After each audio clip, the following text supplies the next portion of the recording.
Hey, Star Wars fans, this is Ro from the ever imperial, always sunny Scarif podcast.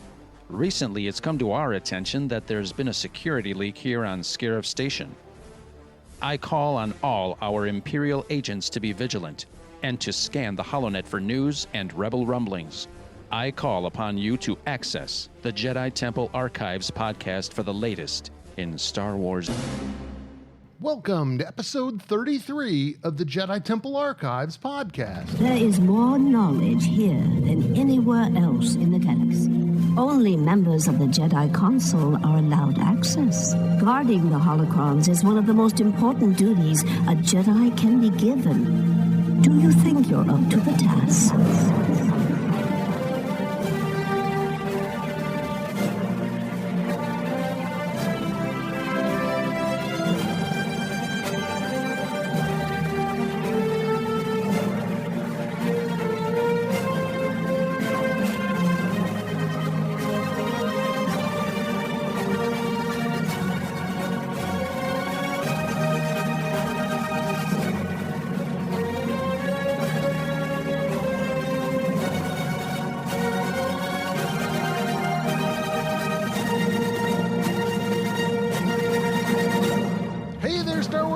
Welcome to another episode of the Jedi Temple Archives podcast.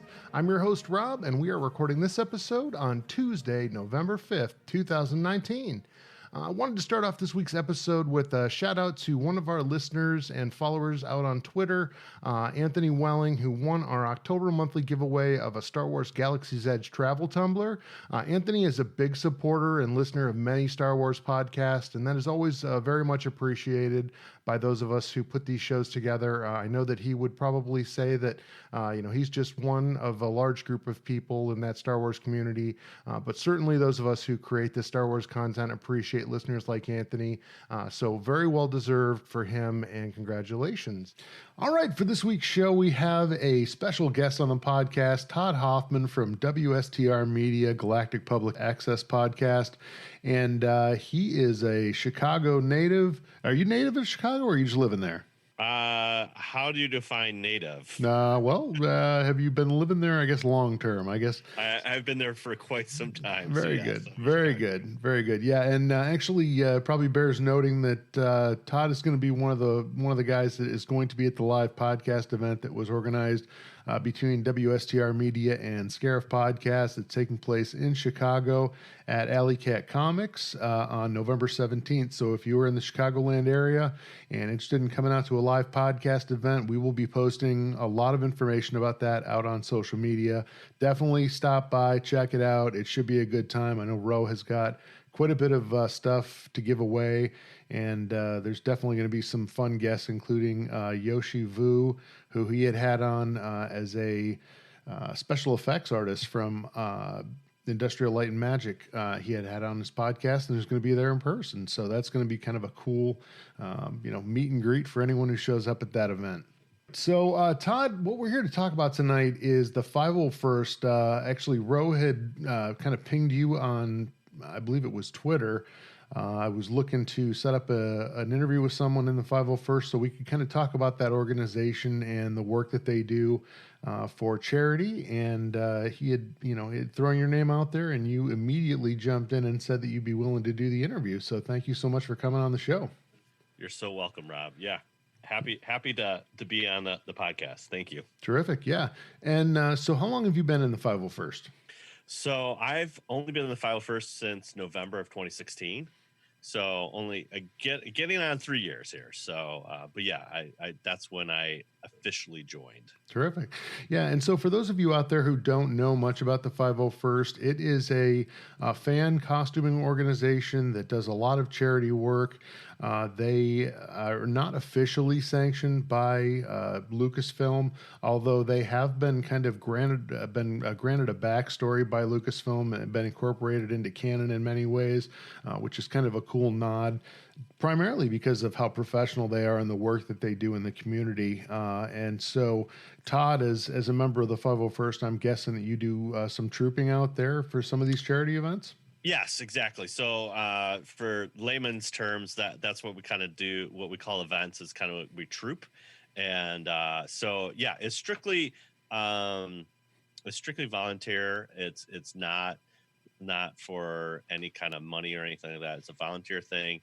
And although we're not officially associated with Lucasfilm or Walt Disney, there's a very tight connection there because we are using Lucasfilm props, so we have to kind of abide by some company standards, if you will, just to make sure that we are not do anything inappropriate or anything like that. So, but it's all volunteer, and it's a wonderful organization. Yeah, I can speak to that firsthand. When I got married to my current wife back in 2016, we got married down at Walt Disney World. It was not in front of the castle. There was no carriages involved, but one of the surprises we had for our guests was a meet and greet with some 501st characters from the Makazi squad down there in the Orlando area. So nobody knew. We were kind of taking them into the conference center. They assumed they were going to some sort of a standard buffet, and they walk in the room, and we've got Vader and a stormtrooper and Boba Fett there. Vader was a little displeased. We got in there a few minutes early, and I was taller than he was, so he said, "That's not good." Next thing I knew, I was down on my knees with my hand behind my head, and there was photos being taken of my capture. So right, there you go. But I can speak firsthand to the fact that there is certainly a lot of the red tape that has to be gone through, especially to have the 501st, kind of do an event on Disney property, and it speaks to the fact that Lucasfilm and Disney are very careful about who is representing their brand, and it's certainly a testament to the 501st that you guys have been around since, I believe it was 1997 that Albin Johnson had founded the organization. And as you mentioned, now we've got 501st members that are showing up on set for The Mandalorian at this point. Yeah, that was a crazy little nugget. Yeah. I actually had reached out to one of the guys who had posted a photo kind of on the set there, and his name's Mark Edwards. We're going to try to get him on after the first of the year and talk a little bit about how that whole event went. So awesome. Yeah. Stay tuned. That looked like a once in a lifetime event for a lot of these guys. And but again, you guys are out there doing this charity work. You're not taking any money for it. It's purely for the joy of being part of the Star Wars universe. Yes, correct. Yeah, I mean, like you said, it started with Albin Johnson back in '97. I think right around the special editions or shortly thereafter. That's when they kind of got together. Now there's over 13,000 active members. Like anything, if you're into collecting or tattoos, once you get one, it kind of gets addicting, and so. Even though it's 13,000 members, there's a lot of people have multiple costumes, it's kind of, and, there's garrisons or outposts if we like. So the garrison is just kind of like a regional territory and similar to kind of like a military thing, but there's over 60 countries that are involved. And and I'm part of the Midwest garrison, which is when it first started, it was the Midwest. So it's like kind of Wisconsin, Michigan, Indiana, Illinois. But now Midwest Garrison is just strictly Illinois, and we have over 200 members in that garrison. Yeah, that's a pretty substantial group of guys, and I'm guessing Star Wars Celebration being held in Chicago this past year was probably a big deal for a lot of the members of the 501st there. Yeah, so what happened there, and it was kind of a first for everything, is that there's two other sister kind of organizations. So there's the Rebel Legion, which are the good guys, and then you have the Mando Mercs, the Mandalorian mercenaries. And so Mandos are just it's kind of the Mando armor, but it's very customizable. So it's very loose, but everyone kind of develops their own character and backstory, which is great. And they were heavily represented, in Chicago as well. And they called them out even in the Mandalorian panel. They all sat together and had their helmets, and it was very cool. So Dave Filoni and Jon Favreau kind of recognized them, during the panel, which was awesome. But so we kind of all came together, the Midwest Garrison was a big part of getting that all coordinated for the Chicago event. So it's a very big undertaking. But yeah, we were super excited when it was in our backyard. Yeah, I mean, it shows the kind of pull you guys have to be able to pull that event. I know normally it kind of rotates back and forth between Anaheim and Orlando, so to pull it into the Chicago area was a big deal. I screamed yes. I was very happy when that happened. I think it was probably right up there with the people that were screaming when it was announced that they were going to turn around and do another one next year right out in Anaheim. So yeah, I was like, normally it's 2 years, right?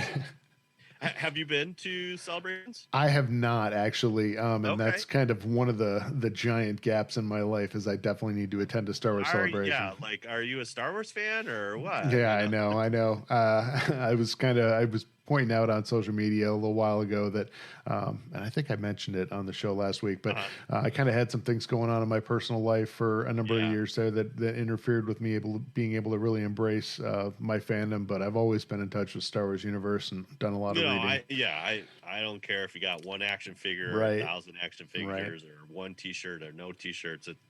You're a fan, you're a fan. Yeah. And I can tell you, I mean, this is obviously a podcast. Not everyone can see what I'm seeing on the screen. Todd has got an impressive array of action figures in the case behind him. So very cool to see all that stuff. Yeah, no, I mean, I've always been a Star Wars fan, and I can honestly say, like, joining the 501st has been probably the most rewarding experience. Being a Star Wars fan, I think, there's different levels. We just kind of talked about there's different levels. Right. Like, oh, I like Star Wars. Oh, okay. But I was always kind of known, I'm using air quotes here, like the Star Wars guy, Right. And it just kind of, it's a sickness. It just like kind of perpetually got bigger and bigger. So it kind of, started with collecting when I was in college, and I was collecting pretty heavy when the Power of the Force kind of came out. Power of the Force 2, it was right around the 97 special edition release. And so I started collecting, got really, really deep into that. And then slowly kind of moved on to other things. But I could say, without a shadow of doubt, like I feel joining the 501st has been very rewarding, and it's just been a fun experience to participate in, different events, different charities, and really kind of giving it back to the community, So it's one of those things that you kind of have to experience to like either on both sides, like being part of the 501st or experiencing an event where the 501st are present, are equally gratifying, and I think that's kind of where that passion was kind of it hit me. Was I went to Celebration 2 in 2002 for Attack of the Clones, and it was in Indianapolis, and so that was my first exposure to there's other Star Wars fans out there that are as geeky as me, and a couple two of them too. Was like I think it was one of the days waiting in line to get in, and they were doing their group photo, and I'm like, who are these people and why are they dressed up as stormtroopers? And I need to be that. I need to have that, and that's kind of where that seed was planted. And it was, I was like, I got to do this, but just wasn't something in the cards, for quite some time. And finally, after, seeing him at multiple Comic Cons and, some of the local events here in Chicago, I was just like, every time I saw him, I was starting to ask questions. I was just starting to ask questions. And finally I'm like, I got to do this. So that's kind of where, that's where it happens. And I see the wedding band. So you've clearly married the right person, someone who's willing to kind of go along with your obsession, your passion, whatever it is. Yeah. So my wife, Jen, we've been married 18 years. And so I here's a funny story. We met on a blind date. Okay. And after a couple dates, finally kind of meet the family and stuff like that. And she comes over and I'm like standing in this cabinet, I'm shellacking. She's like, "Oh, you're doing this for your parents?" I'm like, It is for my Star Wars figures that are all downstairs, and I ran out of room, and so this is a custom cabinet for my action figures, Right. and she stayed. Yeah. She stayed. Yeah. So I knew that she was the one for me, Yeah, and you so got a good one there. yeah. So she tolerates it, and I think that's fast forwarding to today. I think that's been also very rewarding. I have 3 kids, and going to these events and allowing them to kind of participate behind the scenes as well as participate while we're out has been also just like kind of that Star Wars family experience. And I get to take them with them, and it's a very cool experience to have that, and my youngest son, who's 6, is like, Dad, when am I going to get my armor? I'm like, you're going to be growing, so maybe we should do like a Java or something. And it bears noting that there are members of the 501st out there who will build custom armor for their children, which I have always thought, they've got to grow out of it so fast. Amount of effort.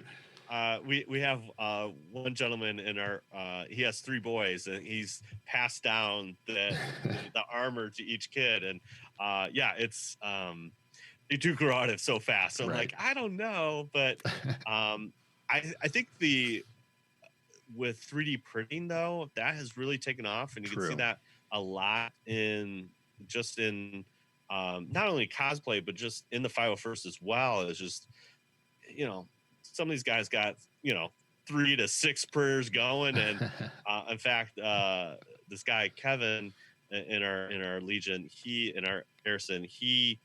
3D printed like a 3PO for C2E2, which is a kind of a larger comic book convention by us in Chicago, and it was amazing. We're like, it was like kind of like almost like 000. Is it just a black C3PO that he 3D printed the whole thing? And we put it on for the first time at C2E2, and it was just like, this is amazing. This is like, how is this possible? But and the reference that Todd just made actually is it ties right back into some of the previews that we got for the Rise of Skywalker with 3PO with the red eyes. A lot of people thought that was 000. Exactly. Right, so it's a 3PO model that had a special programming. He was basically an assassin droid. So exactly. Very cool reference there. But I mean, so what costumes are you approved with for the 501st? Well, I only have one, Rob. So I am a TK, A New Hope hero stormtrooper. So if you're not aware, there's 2 different versions of a TK in A New Hope. There's a stunt version and a hero version, and I have the hero version. Very nice. Yeah. So I was always enamored by the stormtrooper and the way it's designed and looked. And like I said, when I saw a bunch of them lined up, I'm like, I need this. Now, so it's something I think if we're going through tips, I think the first tip is you want to pick, if you're serious about thinking about doing it, the first thing is you want to pick what you love, so if it's a design or a particular trooper or a particular bad guy, bounty hunter, and even again, like even if it's Rebel Legion or something like that, if it's something you want to be a Rebel pilot or something like that, you have to pick something that you love, and I think that's the first step. And quite honestly, there's quite a few, just like action figures, there's quite a few different versions out there. And so the first step is really just you can go to 501st.com, and you can look at it's called the cool people call it the CRL, but that all that means is the Costume Reference Library. And so if you go to 501st.com, you click on costuming, and then it's like Costume Reference Library. You click on that, and that will take you into a deep dark hole where and so what it is these are officially sanctioned, approved 501st costumes, and it kind of gives you like, okay, these are things you need to make it happen. So it's like a visual guide as far as like visual guide of what you want to do, and each one has kind of so for New Hope or for Stormtroopers it's TK, but like bounty hunters it's like it's called a BH, and then there's like a Sith Lord, which is SL, so there's all these like kind of designations that kind of fall under each of the different kind of character class, so like and so that could tell there's all these different variations for each of those kind of, if you want to, lack of a better term, like generic characters. So like an Imperial officer, there's quite a few different Imperial officers they can go for, and those kind of things. So like a clone trooper, there is seriously a lot of different clone troopers that you could choose from. So again, you just have to kind of pick what you want to do, and then kind of start referencing that is like, okay, this is kind of where I want to land. And I would say that would be my first tip. Yeah, I actually had done some digging into, the best way to get involved with the 501st. It's one of the things that's definitely on my bucket list is to make headway into becoming part of that organization. Well, like I mentioned, as we were kind of talking earlier about the fact that, we had the 501st at our wedding, and Vader was not pleased that I was taller than him. I've had a few people who were like, oh, you should try the Vader costume. But it does bear noting that, as Todd said, there is the entire reference library out there on 501st.com. And for each costume, there are various tiers or levels that you can achieve. So you only have to hit, the first tier to actually be accepted into the 501st if you meet the requirements. But I would imagine a lot of the members, they'll hit that minimum requirement and then kind of keep progressing that cosplay or that costume. Right.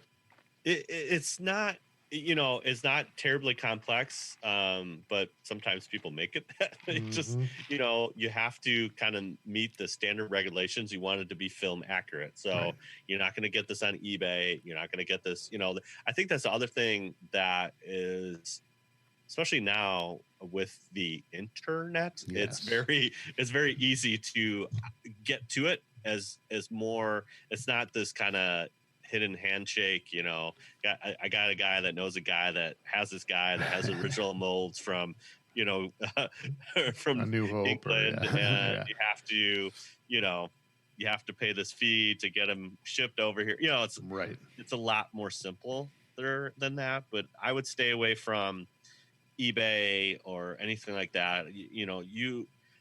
The second tip really for me is just like, you have to find an event that they're at.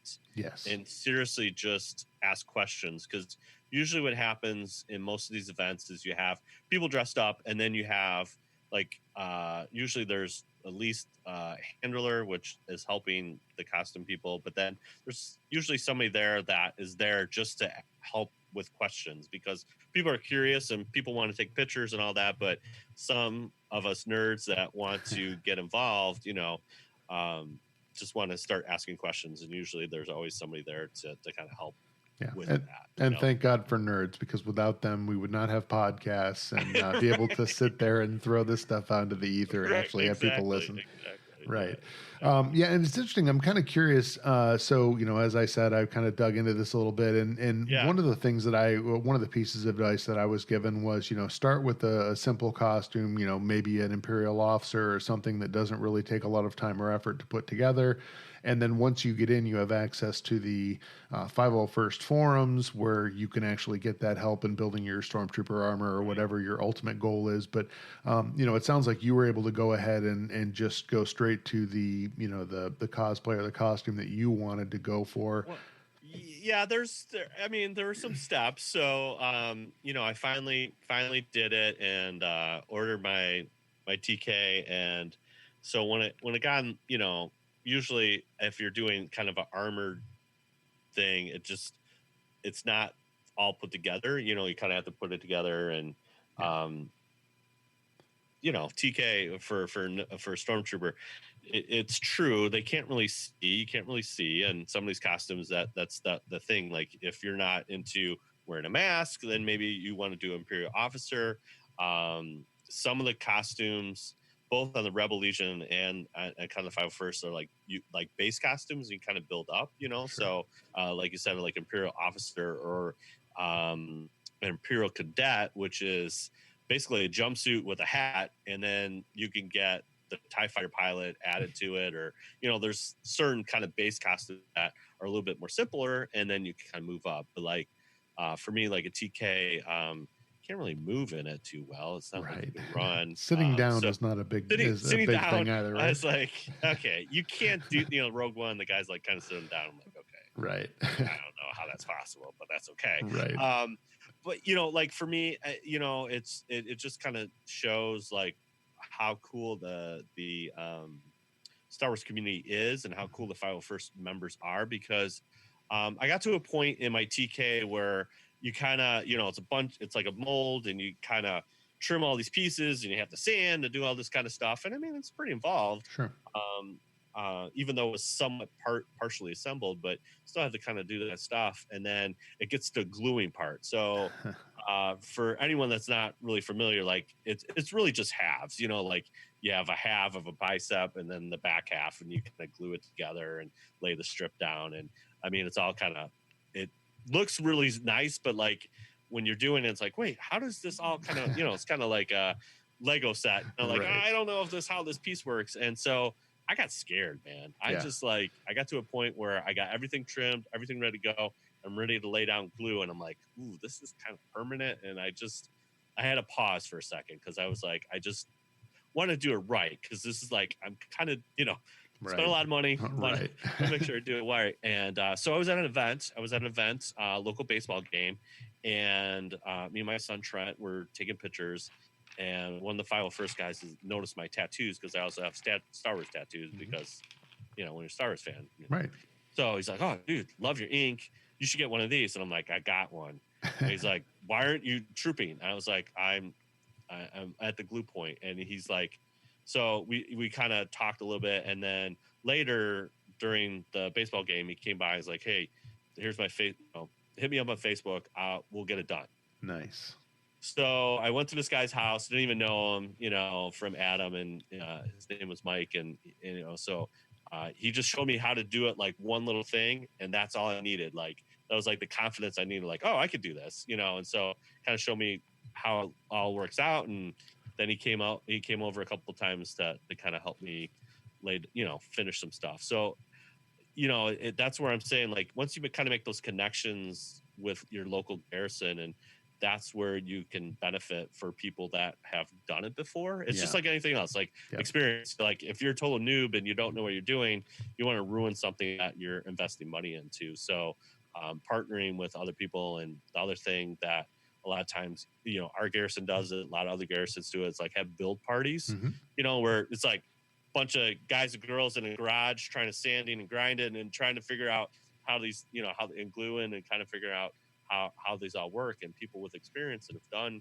multiple costumes can provide that insight to make it fit comfortably, and kind of make you able to move and that kind of thing. Yeah. And that just goes to the fact that it really is a community. And as you pointed out, there are the sister organizations, both the Rebel Legion and the Mando Mercs, that are very much the same way in terms of they're very supportive of people who want to join that community and go through the process. And I think, the process is a big part of it. So, if you're going to be out there trooping potentially in the heat and, certainly what must be uncomfortable conditions at times. Yeah.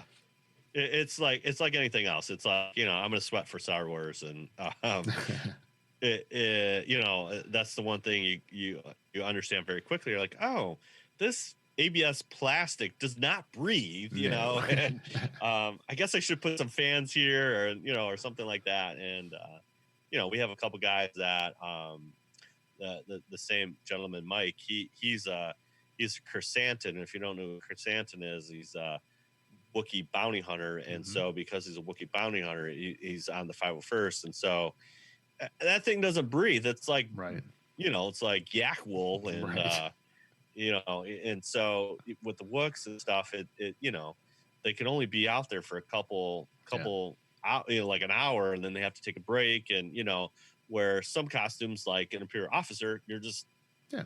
you're good. You know, you know, but some of those costumes, it is difficult, and you have to kind of take breaks and, you know, stay hydrated. I don't even understand how the guys that are down there at Star Wars Galaxy's Edge down in Orlando, Yeah. in the full gear, Yeah. can handle it even for the short periods that they're outside. But Well, and the way the First Order, you know, once you kind of look at the costumes and what they are, like, a First Order doesn't really breathe too much because it's all very, it's very, you know, all put together. Yes. You know, it's like, and where a TK has a little bit more flexibility and can fit multiple sizes, but like the First Order is kind of more contained. It's more like a sock, you know, it's like sucked in, and you can't really breathe. So I know they're not out there that long. They're probably half an hour shifts, and they're, you know, kind of rotating in and out. So. I can't imagine it's any longer than that. So, you know, what advice would you give to the listeners in terms of, you know, if they wanted to engage the 501st for an event, how would they go about doing that?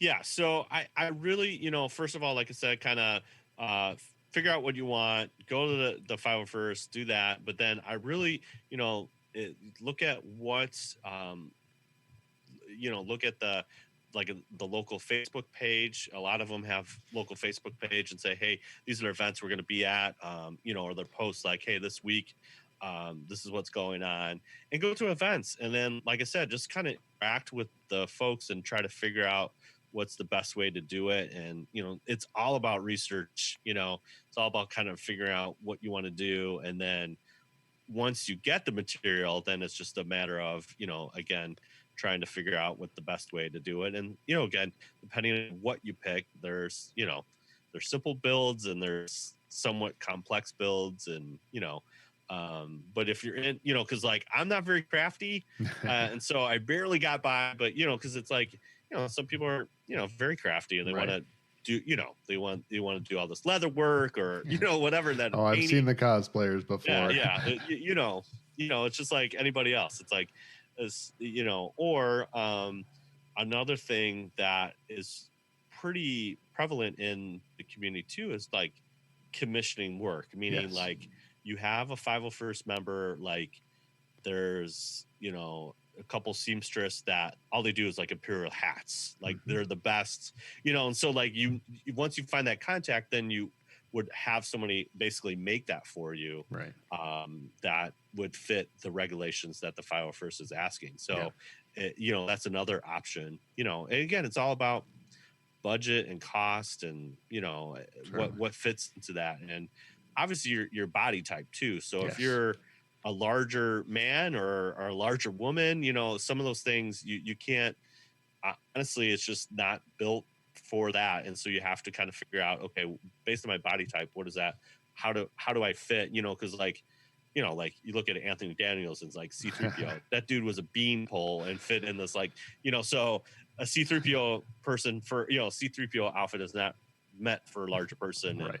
And, you know, especially like even like a TK where these are molded pieces that are together. It's like it only fits, unfortunately, certain body types. And so you might want to go for more of something that will fit your body and you're comfortable about, because you don't want to be like too restricted, you know. So it's not Avengers Endgame. You don't get to have Fat Thor in some of these Star Wars costumes.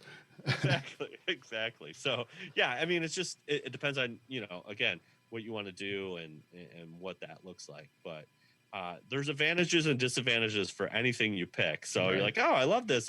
This looks so cool. Yeah, this is a pain in the butt to put together. And, exactly.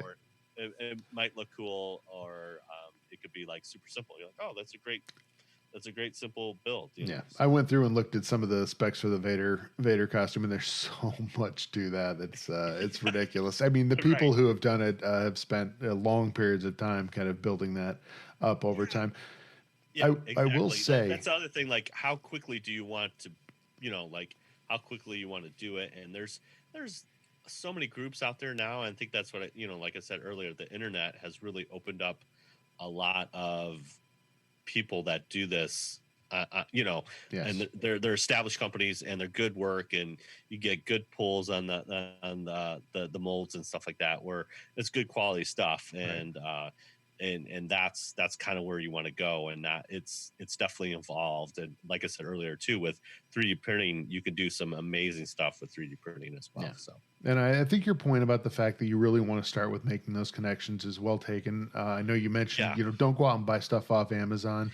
No, I know that right. Ruby's adult size full, like adult size Star Wars costume. Yeah, I mean, again, that's great for your Halloween party, and that's great for doing that. But if you really are serious about the 501st, you don't want to even invest. Some people can say, "Oh, this is like a premium Star Wars," and you drop $1,000, and it's not even approved. So that's where it's like it helps to get a sounding board with somebody that is in it and say, "Yeah, that's a great site," or "No, that one is awful." I know. I mean, there's people that think that it's a Ruby's. It's supposed to be movie specific. No, those never work. And even companies like Anovos, who make some very supposedly screen accurate. My understanding is that even if you were to go out and that's one of those places where you're going to potentially lay out the larger amount of money, even that you're potentially going to have to make modifications to in order to meet the 501st specs because so that's who I went. I have an Anovos kit. Okay. So that's who I went with.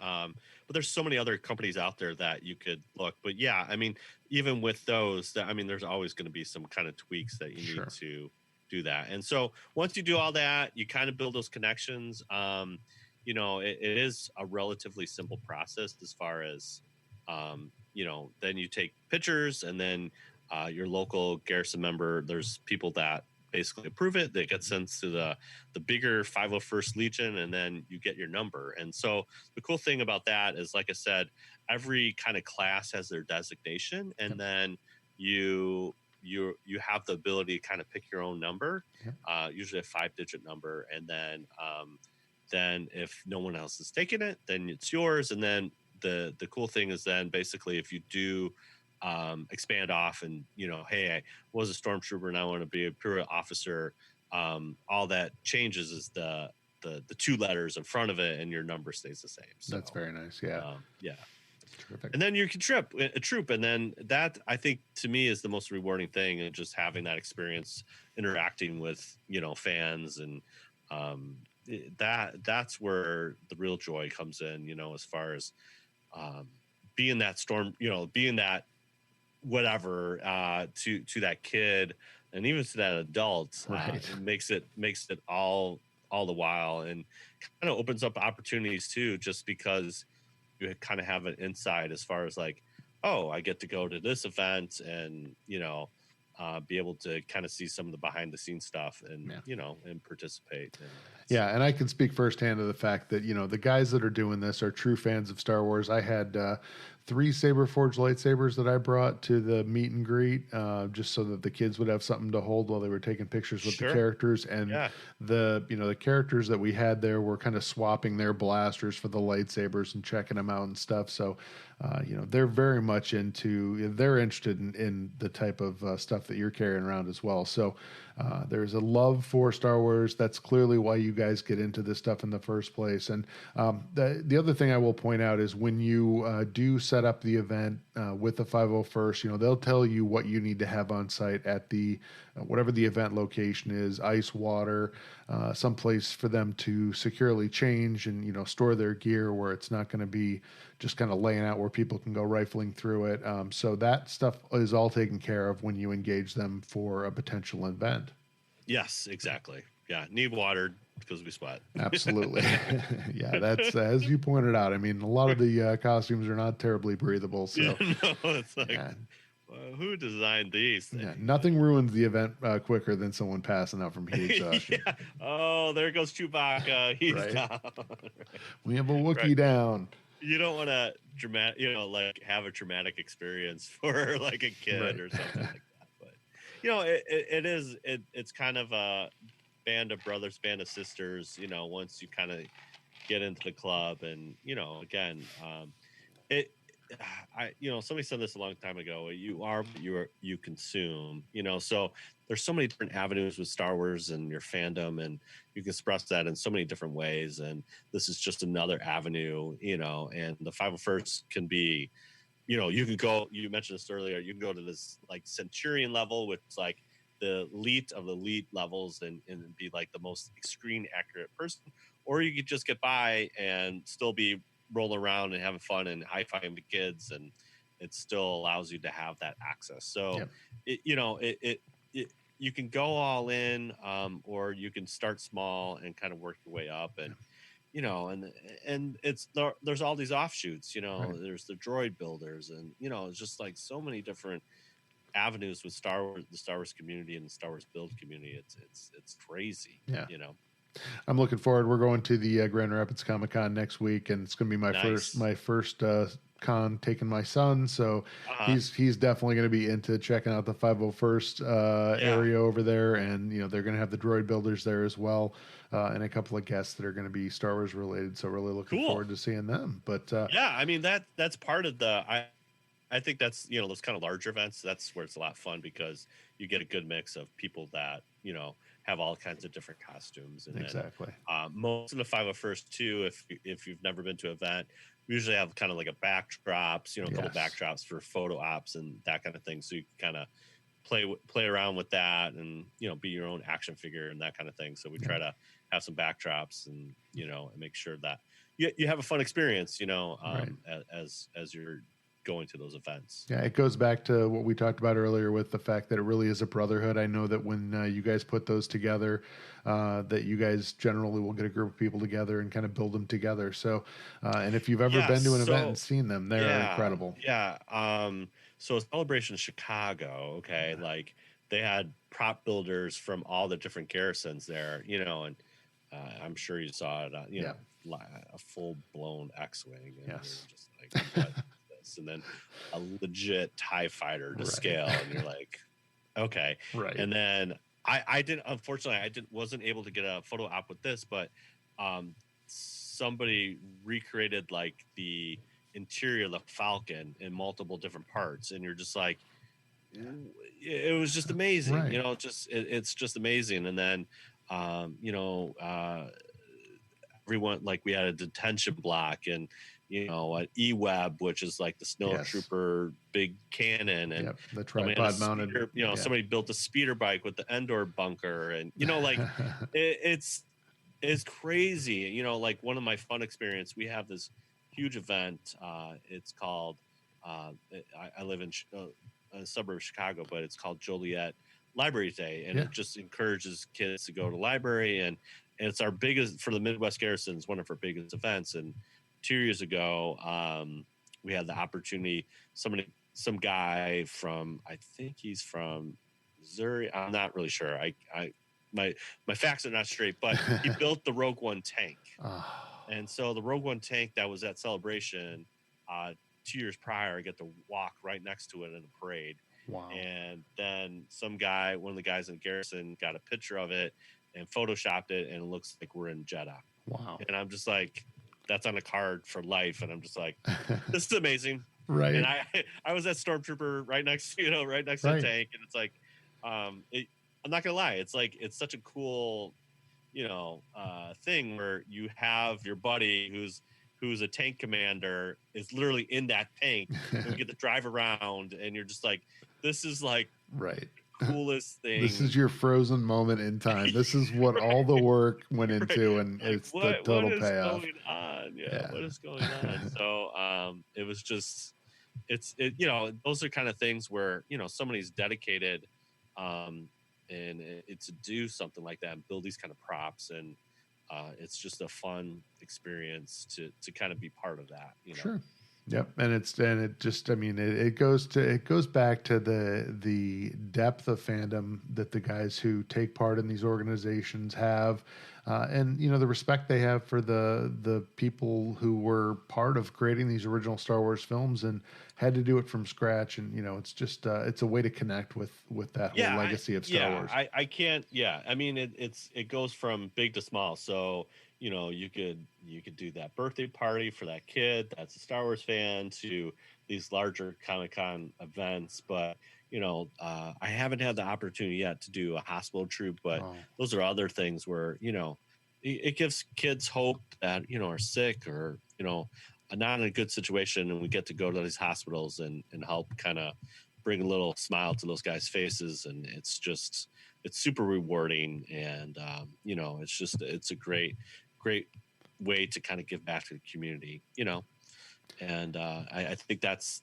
kind of what it's all about. It's just promoting, and not only promoting the brand of Star Wars, but really just the community and giving back. And I think that's where I really love that part of it. And that's what I'm saying. It's like, it's a very rewarding thing to, once you're in and yes, it's fun. Yes, I get to dress up, but now it's an ability to kind of give back and have that fun interaction, and make that person, whatever, big or small, make that person smile and have that interaction. And I totally get it. I mean, it does look like a lot of fun, but certainly there's a lot of work and a lot of sacrifice that goes into being a part of these types of organizations. And there's a reason that they say, the motto is bad guys doing good, right? So yes, exactly. There's a lot of glamour to the idea of being part of the 501st, but there's a lot of work and there's a lot of sacrifice and there's a lot of time and dedication that goes into this. So certainly props to you guys for getting out there and doing that type of work. And it's just like, and like I said, I mean, you're just sweating. You're just like, what, what are we doing? Like, oh, we're sweating profusely. It's for the riches and glory. Yeah. Right. Well, if another good thing I would, if you're really kind of interested, if you Star Wars Blu-ray, there is, some bonus content there. And George Lucas was the Grand Marshal or whatever for the Rose Bowl. And so a bunch of the 501st were there, and it gives you really kind of cool insight. They had like a couple of days to figure out how they're going to march and actually look like a military kind of group. And it's very, very interesting. So that if you haven't delved into some of the extras and the Star Wars Blu-ray, you can kind of see that. And there's a couple of times where they take off, we call it buckets. So you take off your bucket, take off your helmet, and it's just like sweat. It's just like it's just like coming out, and you're like, oh, okay. This is the glitz and glamour of the job, right? There's not a lot of glamour to that, it goes really to the fact that George Lucas has always been incredibly defensive of Star Wars and the brand, and the fact that these organizations have been allowed to exist and flourish in a lot of ways is a testament to the way that they conduct themselves, and the fact that it is in keeping with what George Lucas and Lucasfilm and now Disney or expect from that type. There's not too much we can't do, but it's kind of like the same thing. Like you don't want to have a bunch of Star Wars folks like buy some kind of sign, that it's like you want to. It's not about publicity. It's more or less about just being not only a fan but also of Star Wars. You don't want to be like, I'm just selling myself out, quote unquote, like just for whatever organization. And so, but they have like, like for example, like something like Triple Force Friday, right? Yes. Which was recently, like they kind of released that and say, okay, yes, you can go to your local Target store and troop there or something like that. Or there might be something like Free Comic Book Day, right? Which is a big event so you can go to a local comic book store and troop out there. So there are some kind of restrictions, but most of it's almost kind of common sense. Like, oh yeah, that makes sense. I shouldn't be like soliciting for, like the local subway when it's like, no, you can't do that. Yeah. You're an ambassador for their brand, and you have to conduct yourself accordingly. Right. Terrific. Well, I really appreciate you coming on and talking the 501st. Certainly for anyone who's interested in engaging the 501st, go and check them out at 501st.com. Yes. Is there any information you'd like to give the listeners about where they can find you and your podcast? Yes, sure. Yeah. Absolutely. So, if you want to follow me personally on the socials, I'm at Tizod TI and then 4 Z's OD. Make it real simple there. But yeah, you can follow me there. But I am part of WSTR Galactic Public Access, and so it's just the sales pitch is we're like the NPR for Coruscant Radio. So we just we're a couple friends that have gotten together and just like we're pretty topical, but we definitely like to take deep dives into different characters, big themes in Star Wars. And really recently, we've been all kind of trying to get more into the Star Wars community, and having guests on. And I think that's been very rewarding, and just kind of expanding that Star Wars community. And like you said, Rob, at the early part of the show, we're doing our first live event with Ro and Alex with the Scarif Scuttlebutt podcast. And you're going to be there as well, Rob. I So am. yeah, we're super excited about doing that. It's kind of our first little thing, and looking very much forward to that. And the 501st will be there as well. So that'll be awesome. But you can find our podcast at WSTR Media. And we're on Twitter, Instagram, and Facebook. Yes. And so, that's where you can find us. And we've been podcasting for, we're going on 3 years. Yeah, so I was going to say, I thought 2017 was when you guys had started. Yeah. So 20. So we did right before Rogue One came out. So 2016 was our first episode, but then we kind of fully went in 2017. So. Nice. Well, that was a good time to get into the podcast game for sure. My friend, we are blessed. Yes. I think it's just, what you could say what you want about the Disney acquisition, but the fact that we are getting, multiple movies, and as of this recording, we are literally 1 week away from The Mandalorian. Yes. I am so stoked for this. And that was the other thing. I was at a Celebration 3, and George basically said, "Hey, I'm working on some scripts for a live action, TV show." Right. Kind of like at the time you're thinking, oh, it's kind of like a young Indiana Jones. That's what they're kind of toying with. Yep. And from that point on, which was like 2005 to now, we're finally getting to see some live action TV. Yes. And I think it's coming at a wonderful time. So any time to get into podcasting is great, but it's been a really fun ride. Getting into this, and really, there's, like anything else in life, there's always good things and bad things, but with the internet and social media, the good is making the world a little bit smaller, and get to talk to a gentleman like yourself, my friend, that I feel the same way.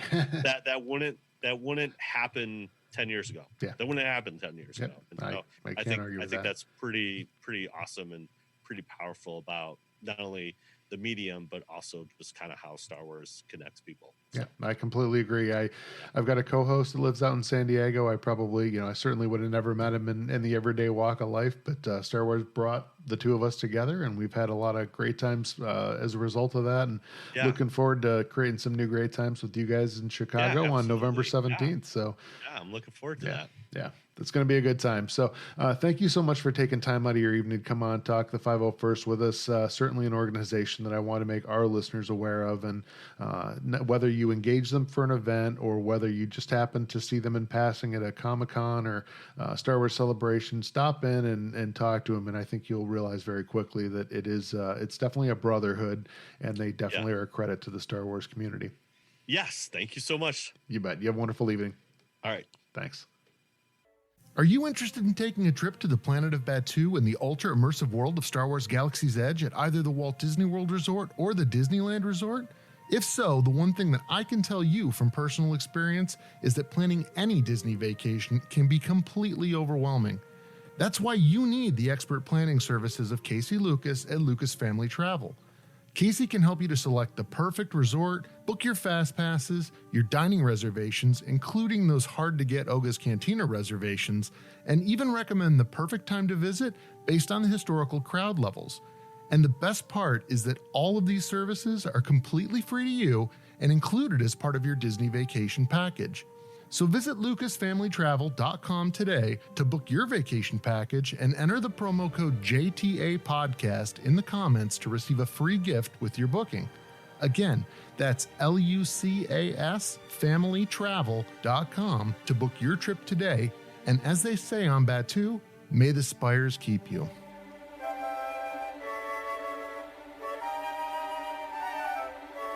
So thank you once again to our sponsor, Lucas Family Travel. Very much appreciate them partnering with the podcast to help those of our listeners who are interested in going on a Disney vacation and specifically visiting the world of Star Wars Galaxy's Edge to help make that trip a little bit easier to plan and carry out. And certainly they will help alleviate some of the stress that goes with planning a Disney vacation. So certainly a service well worth your time. And as I mentioned in that promo, free to you as a guest at the Walt Disney World or Disneyland Resort. So with that, we're going to go ahead and move on to the Holonet news for the week. And the big things coming up this week, there's two primary items to point out. The first is that this week is going to be the long-awaited launch of the Disney Plus streaming service. And that's certainly going to be of interest for most of us listeners to this, or most of our listeners to this podcast, because of the release of The Mandalorian. So kind of in that vein, next week, our show is going to feature a special guest from The Mandalorian itself, and that is Mr. Dominic Pace, who is an actor that has been involved in that craft for quite some time and finally got a chance to play a role in a Star Wars series. And honestly, I think this is probably just as big a deal as being in a Star Wars film. I think that with this being a series that they have spent $10 million on over the course of the 10 episodes. So basically $1 million an episode. The production value and the content quality that I have seen so far in the trailers and heard about via any of the folks that have had a chance to preview about 27 minutes or so of that initial trailer episode has been, very much in the vein of something along the lines of a Rogue One or an original trilogy film. So very much looking forward to catching that when it comes out. That is going to go live next Tuesday, November 12th. So both the Disney Plus service is going live on that day. The Mandalorian is going to be airing its first episode that day.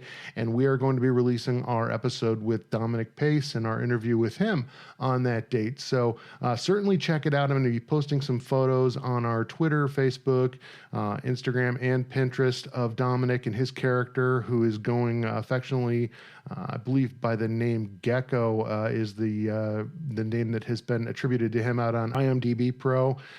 So very much looking forward to checking his character out in The Mandalorian in general. And then the other big piece of news that's coming out for those of you who are into the Star Wars video games, and I think that it's worth noting at this point that a lot of the content that comes out in those video games is considered to be canon. We're going to have the ability to actually take up a lightsaber as a Padawan of the Jedi Order after the fall of the Jedi Order during Order 66 by the name of Cal Kestis and his droid sidekick BD-1, and basically try to survive in that post-fall of the Jedi Order era at the birth of the Galactic Empire and evade the Inquisitors, who we've done an episode on. So definitely go back and check that out if you want to learn more about the Inquisitors. But I believe that particular video game is going to feature an Inquisitor known as the Second Sister, and I believe Sixth Brother is also going to be featured from what I've seen in some of the screenshots. So it's going to be very immersive. I know it features some clips that you're going to interact with Saw Gerrera, who you know from the Clone Wars and Star Wars Rebels, as well as the Rogue One movie that came out a few years ago. So if you're interested in that era of Star Wars and into the video games, I mean, even if you're not a huge gamer, I think it might be worth playing just to check out the storyline, because I think it's going to be a very interesting look at what it was like to survive as a survivor of that Jedi purge. So definitely go out and check that out. As I said, we're going to have an episode next week focused on Dominic Pace and our interview with him. You're going to want to check that out. Very interesting story in terms of how he got this role on The Mandalorian. And he's definitely going to be looking to get out there and hopefully get on the circuit doing some of the conventions, the Star Wars conventions and the Comic-Cons that are out there. So certainly if you're planning on going to any of those and you're lucky enough to go to one where he is there in person, he's just a stand-up guy and totally someone who would be worth your time to go and meet. So check out Dominic, both in our episode next week and in any upcoming Comic-Cons or Star Wars conventions you may be going to. And I think you'll find that well worth your time. We're trying to get behind him to get him a Funko and maybe even an action figure. So watch us on Twitter, for any posts we've got out there where we're trying to push that forward as well with both Funko and Hasbro. So with that being said, I do want to take a quick moment once again to thank our listeners. Certainly we've got our international listeners that I've pointed out in the previous episodes. We've picked up some new listeners in France, which is pretty cool. And we have our listeners down in Brazil as well, which is kind of a fun place to have some listeners. And one of them, Rafaela, who had been out there on Twitter and had contributed to one of our past episodes, is someone who we interact with out on Twitter fairly often, and just a general all-around good person. So really enjoying that. If you want to contact us, you can reach us either out on social media or via our email at jtapodcast@gmail.com, and on social media, be it on Twitter, Instagram, Facebook, or Pinterest, you can get a hold of us at JTA Podcast. So with that being said, I'm going to let you guys go. Looking forward to hearing your thoughts as we get closer to the release of The Mandalorian and Jedi Fallen Order. So drop us a line at any of those spots that I mentioned earlier and let us know what you're most looking forward to. And with that being said, we are going to sign off. Hopefully you guys have a wonderful week, and may the Force be with you.